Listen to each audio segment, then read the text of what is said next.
I was alone when she died. The house was so quiet I could hear the soft tick of the antique wall clock in the hallway. Outside, the rain fell in steady sheets, tapping against the windows like a lullaby.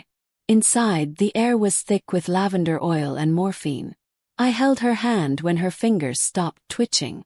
I waited 2 full minutes after the last breath before whispering, "She's gone." But no one answered. There was no one to hear me. She had left me everything and nothing at all. Before we dive in, we'd love to hear from you. Drop a comment below letting us know where you're watching from and what time it is for you right now. We're excited to connect with all of you, so don't forget to like, subscribe, and hit that notification bell for more amazing content.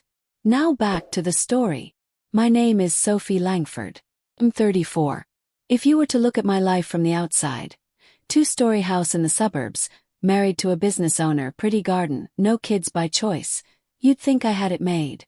And for a while I told myself I did. I met Daniel Langford when I was 26, fresh out of my first real interior design job in the city, all bright-eyed and exhausted. He was older by 6 years, wore fitted shirts that showed just enough forearm, and had that calm, commanding voice that made everything feel safe. When he asked me to marry him a year later, it felt like winning the life lottery. I didn't know that marrying Daniel also meant marrying into his mother's life. Margaret Langford was, at first glance, everything I feared in a mother-in-law. Sharp-tongued, suspicious, impossibly poised. When we met, she scanned me up and down like she was measuring me for something I couldn't see. "She's got soft hands," she told Daniel in front of me. "Let's hope they can do more than look pretty." But she grew on me. And over time I grew on her too. After Margaret's health started declining, heart issues, the beginnings of confusion, the kind of fragility that makes doctors murmur outside rooms, I took on more than I ever thought I would. I didn't just cook for her or take her to appointments. I lived in that slow, relentless space between care and grief. And Daniel said he couldn't. Said it was too hard to watch her like that. Said I was better with emotions, which was his code for, "You deal with it." So I did. And when it became clear she was slipping, when hospice moved in and the house filled with that awful sacred hush, I cleared my schedule, cancelled the little freelance work I had left, and sat with her. Morning, noon, and night. Which is why I was the only one in the room when Margaret Langford, my cold, brilliant, complicated mother-in-law, drew her last breath. It happened on a Thursday. Daniel was supposed to be home by then, but he'd flown to Miami 2 days earlier for a real estate seminar. I told him I had a bad feeling about the timing. "She's not going to make it through the weekend," I said. "She'll hang on," he replied, stuffing shirts into a garment bag. "She's always been too stubborn to die easily." I wanted to hit him. Instead, I helped him pack his vitamins and protein bars. By Wednesday night, Margaret was fading in and out. Her hands, once precise and always folded like origami on her lap, were now limp on the blanket. Her voice had reduced to soft hums and fragments. That morning, I fed her sips of water with a spoon.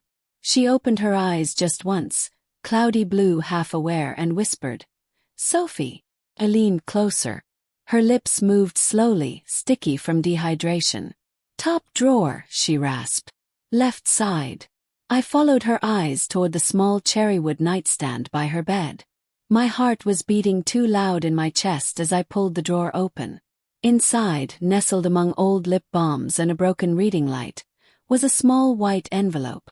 My name was written on the front in her neat cursive. "For later," she said. "Don't trust." Her words dissolved into a cough. I held her hand until it stilled. After they took her body away, I sat on the edge of the bed in silence. My eyes kept flicking toward the envelope like it might jump up and explain itself. I waited until the sun went down before I opened it. Inside was a folded letter, one sheet of paper, the ink slightly smudged like she'd been trembling as she wrote. At the top it read simply, "If I'm gone and you're reading this, then I know I was right." My stomach tightened. The letter was full of clipped sentences. A woman who knew time was short and didn't waste a single word. "Daniel is not who you think he is. I trusted him because he was my son, but I saw things I didn't want to believe. I watched money disappear, Medications changed without my approval. You told me once the labels looked different. Good eye. I pretended I was confused. I wasn't. There's another will. Real one. Dated after I found out he forged my signature to sell the Eastland property. That money never went to my care. It went to his startup. He thinks I didn't notice. He always thought he was the smartest person in the room. Changed everything. The lawyer has it. His name is Jeremy Kwan, 7th Street, Office 206. I didn't tell Daniel. Couldn't. But I saw how he looks at you. How he controls you without raising his voice. How he made you give up your work, your name, your spine. You deserved better. So did I. If he's there now, be careful. If he's not, he will be soon. Do not let him get to this letter before you do. Don't tell him what you know. Make it count. With love. Margaret. I read it 3 times. The first time I felt like I was floating outside of my own body, watching this scene from above like a stranger. The second time I felt cold, not scared, just numb. A familiar kind of numbness I'd felt before, when Daniel would gently suggest I quit a project, or when he moved our savings into an account with just his name on it, and called it tax reasons. The third time I felt it, rage. Not wild, screaming rage. Oh, something deeper. Focused. Cold and quiet, like snow melting with a hiss on a stove. Daniel didn't call until almost midnight. How's she doing? He asked, like he hadn't seen the hospice nurse's messages. She's gone, I said. Long pause. Are you okay? He asked. Not really. Another pause. Then, did she say anything before she passed? I hesitated. She asked for water, I said. That was true. Just not all of it. He came home the next morning, perfectly groomed, tan from the Florida sun. He brought coffee from my favorite place, kissed my forehead and said all the right things. I know it must have been hard. You were always better with her than I was.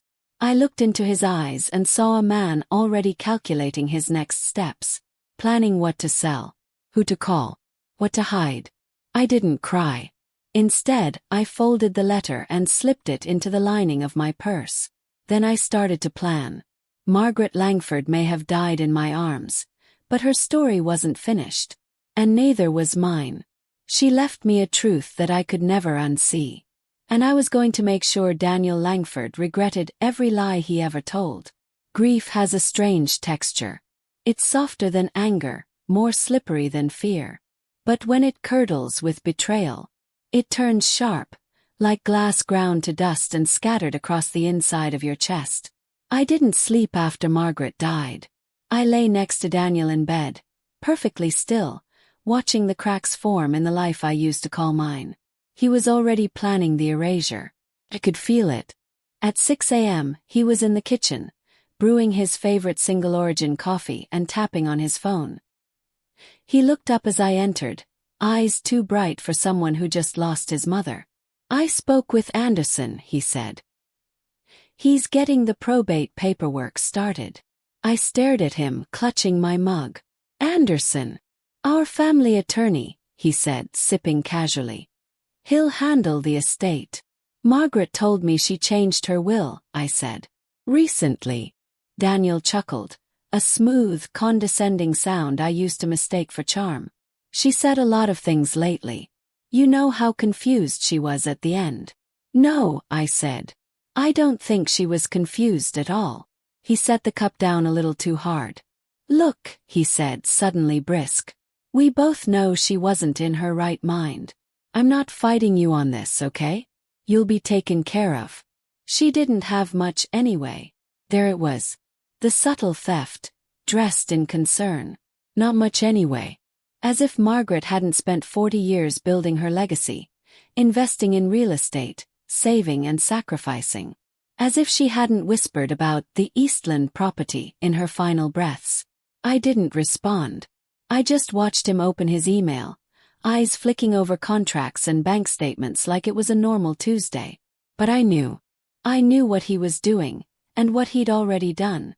By Friday, Daniel had begun the cleansing. He boxed up Margaret's things without a single pause.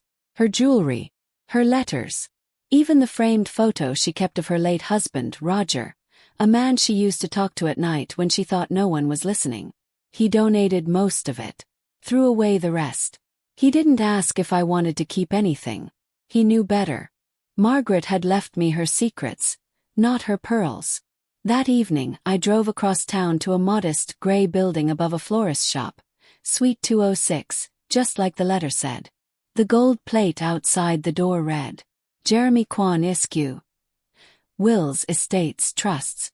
I didn't call ahead. I didn't want my name in a phone log Daniel could check. I just walked in, clutching Margaret's letter like a lifeline. Jeremy Kwan was in his late 30s, buttoned up, polite, with a look of someone who never forgot a single deadline. When I handed him the envelope, his face changed. Not with surprise, with confirmation. She told me you'd come, he said softly. You saw her recently. Yes. She made a new will 5 months ago, he said. When she suspected Daniel was, how did she put it, tampering with her independence. I let out a breath I didn't know I was holding. She was sharper than most of my clients, Jeremy continued, opening a locked drawer. Knew what she wanted. Left everything in writing. Witnessed, notarized, legally airtight. He handed me a thick packet, Margaret's real will, dated, clear. Daniel was disinherited. Not completely but nearly. He was left a symbolic item, their father's old pocket watch. Everything else, all accounts, properties, trust income and personal effects, were left to me. Her reasoning? Asked, voice shaking. She called you the only one she trusted. Said you cared for her in her final year without asking for anything. He paused, watching my expression. She said, quote, He will twist her just like he did me. Unless I give her a sword to hold. I took the will home, scanned it, backed it up on 2 USBs and a cloud drive under a fake name. I put one copy in my jewelry box, one in the freezer, old trick from my mom, and one inside the spine of a dusty copy of Wuthering Heights. I was suddenly hyper-aware of how easily paper could burn. Daniel noticed something by Sunday. You're quiet, he said, folding laundry with robotic precision. Still upset. I just miss her, I said. It was true but not the whole truth. He nodded and came to sit beside me on the bed. I know she could be difficult, but she was still my mother. The lie of it all hit me so hard I had to excuse myself to the bathroom. I vomited without warning, my body revolting at the hypocrisy in the air. That night I checked our shared account just to see. The balance had dropped by $48,000. I stared at the screen like it might correct itself. There had been no calls, no receipts, no discussions. I opened Daniel's office drawer. There were receipts for a new LLC filing, an offshore transfer, and a $12,000 wire labeled, Consulting Valerio. He wasn't mourning. He was moving, strategizing, covering tracks. This wasn't grief. This was a crime scene with clean floors. The next morning, I visited Margaret's storage unit. I remembered her mentioning it once, in the foggy way sick people do when they want something remembered but can't say it outright. Everything ends up in that old freezer box, she'd muttered in February. Even truths. I found the key in the back of her sewing kit. The unit was quiet, cold, and dust-heavy.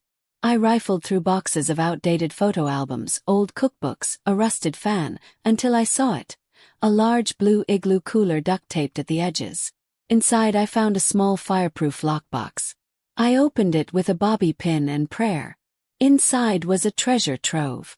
Bank statements marked with yellow highlighter, showing slow withdrawals from accounts Daniel said were dormant.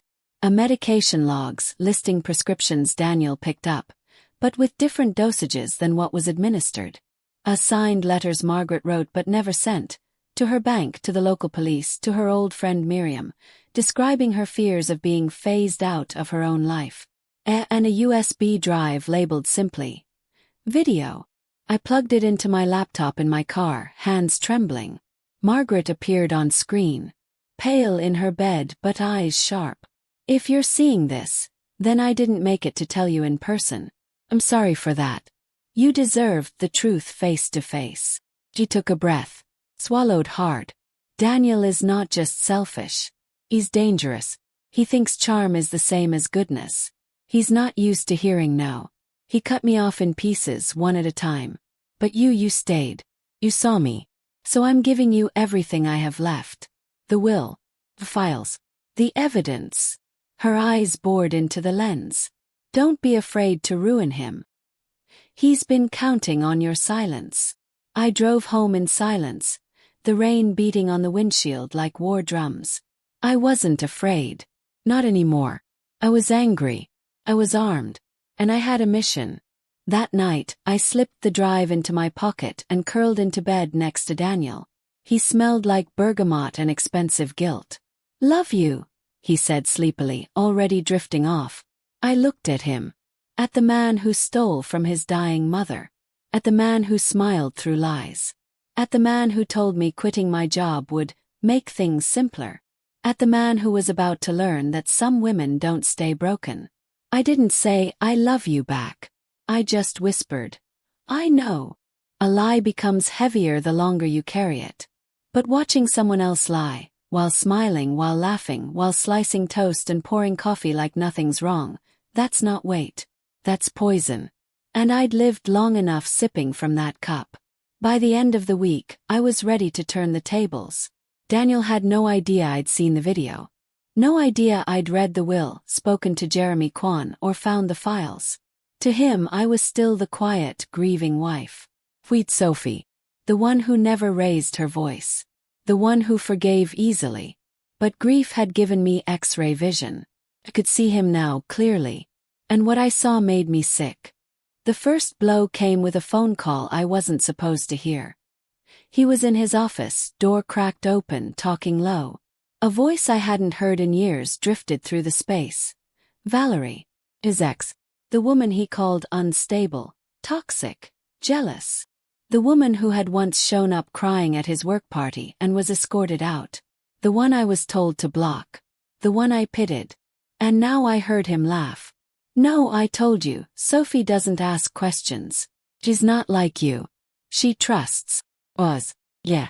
It's handled. The accounts are nearly clean. One more transfer, then we can, start over. I'll book something for Mexico. My knees buckled. I pressed a hand to my mouth to keep the sound in. So this wasn't just theft. This wasn't just a son stealing from his mother. This was a husband replacing his wife. I waited until he left for the gym. His sanctuary of ego, and broke into his laptop. The password hadn't changed in 5 years. Margaret was right. He always thought he was the smartest person in the room. His email was open. So was his private Dropbox. I didn't want to believe it, but it was all there. I signed wire instruction form for a $112,000 transfer to a Cayman account under a shell company called Lark Horizon Ventures. Photos of him and Valerie on a beach. Recent, time-stamped, intimate. One of her in his t-shirt. One of them kissing under a sun umbrella. A drafted prenup dated next month. Addressed to an attorney in Coral Gables. And then my name. On a file labeled Exit Plan SL. Click. It was a spreadsheet. Color-coded. Financial projections. Expected timelines. Checklist of assets in my name. A joint savings to be liquidated. 401k. Initiate split claim early penalty. A mortgage. Refinance post-divorce. A reputation management. Clean break narrative. Sophie. Monitored for emotional reactivity. The final note chilled me. If she resists, wait. She folds under pressure. Closed the laptop slowly. My hands were shaking. He was dismantling me. Piece by piece, like a project. Like a renovation he'd grown bored of. And suddenly, it all snapped into place. Every gentle push to quit my job, every time he forgot to add my name to a title, every financial password only he had, every time he smiled through a lie. This wasn't a marriage. This was a hostage situation with nice countertops. I didn't cry. I didn't scream. Plan. The first step was taking back my own name. I visited the bank the next morning, smiled at the teller I knew, made small talk, and filed for account separation. Quietly. Legally. Margaret's inheritance, now in my name thanks to the hidden will, had been untouched.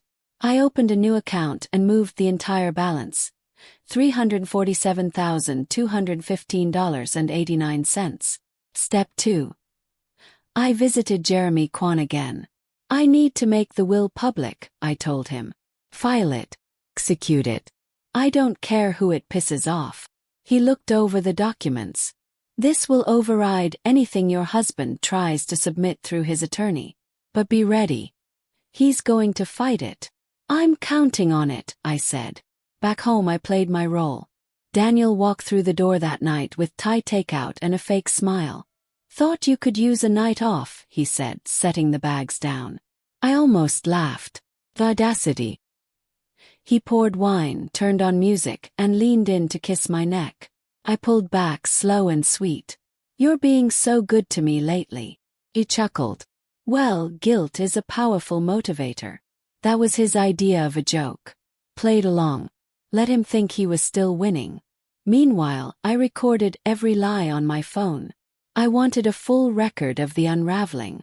The next morning the call came. Daniel was in the kitchen. I answered on speaker. This is Attorney Kwan, the voice said.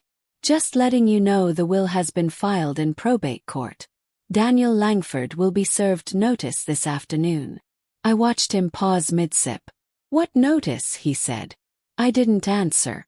I let the silence stretch like wire between us. That afternoon a process server came to the house. Daniel opened the door, saw the envelope and laughed. You must be kidding. I stood behind him, arms folded. What is this? He asked, spinning around. Margaret's real will, I said. She changed it months ago. You've been disinherited. He looked like he'd been slapped. That's not possible. She didn't trust you, I said, calm as glass. She gave everything to me. He stared at the papers. His fingers clenched. You forged her signature to sell the Eastland property, I added. She knew. And so does the attorney. So do the bank statements. So does the file I found in your Dropbox. His jaw twitched. You went through my computer. You were planning my exit, I said.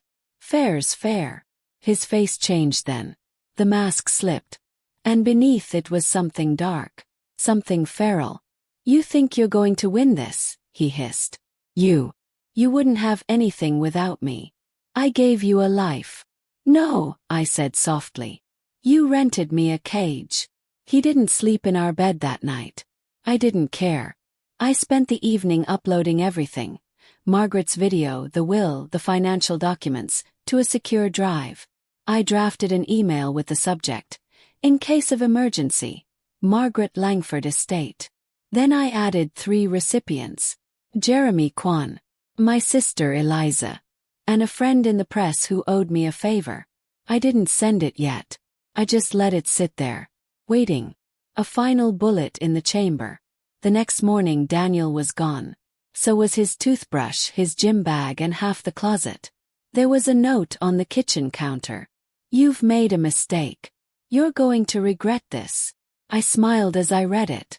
Then I poured myself a cup of coffee. Not today, I whispered. And not ever again. There's a silence after a storm, the kind that hums. It's not peace, not yet. It's just the stillness that comes when everything false has been torn away. Daniel was gone. But that didn't mean it was over. No, he just changed tactics. 3 days after he left, I got the email. Subject: Mutual resolution. Proposal attached. From d.langford@cliffsidelegal.com. I opened the attachment. A 6-page document, thinly veiled as a settlement. It offered me $50,000 to drop all claims to Margaret's estate, the estate she had left entirely to me. The goal. The file also came with a non-disclosure clause. And a threat. Failure to cooperate may result in the release of certain personal records that could damage your reputation. I stared at the line for a long time. Personal records. It was a bluff, probably. But it told me everything I needed to know. Daniel wasn't trying to win. He was trying to bury me beneath paperwork and humiliation until I surrendered. He didn't know I had already decided. I wasn't surviving him. I was destroying him. The first thing I did was send the email. The one I'd drafted days ago. Subject: Langford Estate. Evidence and testimony. Jeremy Kwan got it. So did my sister Eliza. And Melissa Kwan, the local journalist who'd once covered Margaret's charity gala and still remembered how fiercely Margaret had fought for transparency in elder care. 5 minutes after I hit send, my phone rang. "Is this real?" Melissa asked, breathless. "Every word. You're saying he stole money while his mother was dying, forged her documents, and tried to bribe you into silence? And planned to flee the country with his mistress, yes." Silence on the line. Then, "I want to run this. Front page. Do it." By that evening, the Langford name was trending for all the wrong reasons. Prominent real estate heir accused of defrauding late mother's estate. Whistleblower daughter-in-law breaks silence on elder financial abuse. Hidden will reveals massive betrayal in suburban dynasty. I didn't hide. I sat for an interview on camera. Hair pulled back. No dramatics. Just facts, tears when they came, and Margaret's video, which aired in full. Her face. Her voice. Her damning words. "He will twist her, just like he did me. Unless I give her a sword to hold." I was holding it now. And the blade cut clean. Daniel tried to counter, of course. Filed an emergency motion contesting the will. Claimed undue influence. Tried to paint me as a manipulative caregiver who isolated Margaret in her final year. But the documents said otherwise. So did her doctors. Her financial advisor. Even her housekeeper Carla, who gave a searing statement about how Daniel only came around when he wanted a signature. The court was unimpressed. The judge froze all his transfers, voided his claim to the estate, and ruled that Margaret Langford's final will stood in full. Everything went to me. The final confrontation came 2 weeks later. I was closing up Margaret's house, my house now, when I saw his car pull into the driveway. The audacity. He stepped out, still in designer sunglasses, still wearing confidence like it was a shield. But his posture was off. Too rigid. Like a man waiting to be shot. "Sophie," he said. "Can we talk?" I didn't answer. I just held the door open. Let him step into the space he used to treat like a showroom. He looked around like he didn't recognize it. "This used to be hers," he said. "Still is," I replied. "In spirit. I know I messed up." I laughed, sharp and cold. "You stole from your dying mother. And from me. This isn't a mistake, Daniel. It's your nature." He sighed. "It wasn't supposed to go this far." "But it did," I said. "And now everyone knows." "You could have just taken the money," he said. "Stayed quiet. We both could have walked away with something." I stepped closer. Just enough to make sure he heard me clearly. "I'm not like you," I said. "I don't build a life out of lies and settle for survival. I don't pretend betrayal is business." His mouth tightened. "You ruined me." "No," I said. "You did that all by yourself. I just made sure the lights were on when it happened." He left in silence. The next week I got the final court documents. Everything official. My name on the deeds, the accounts, the trust. Margaret's legacy safe. But something more important happened the day after. Small envelope arrived. No return address. Inside a single piece of paper. A photo, grainy, clearly old, of Margaret in her 20s, standing in front of a bookstore. On the back, in her handwriting. "The real story always begins after the betrayal. Write your next chapter well, darling." I sat in her reading room, holding that photo, surrounded by her books and scent. For the first time in months, I didn't feel like a shadow in my own life. Felt real. Whole. Not because I won. Because I fought. Epilogue. Daniel fled to Miami. Last I heard, He tried to pitch some tech startup idea to an investor who Googled his name and backed out of the room. Valerie dumped him once the money dried up. He filed for bankruptcy. Claimed emotional damages. No one bought it. Stayed. Rebuilt. I reopened Margaret's literacy foundation in her name. Started a fund for elder fraud prevention. I now speak on panels about financial abuse and inherited power. Some days I still ache. Not for Daniel. For the version of me that once trusted him. For the woman who thought love was the same thing as safety. She's gone now. But in her place stands someone sharper. Someone forged in fire. Someone holding the sword.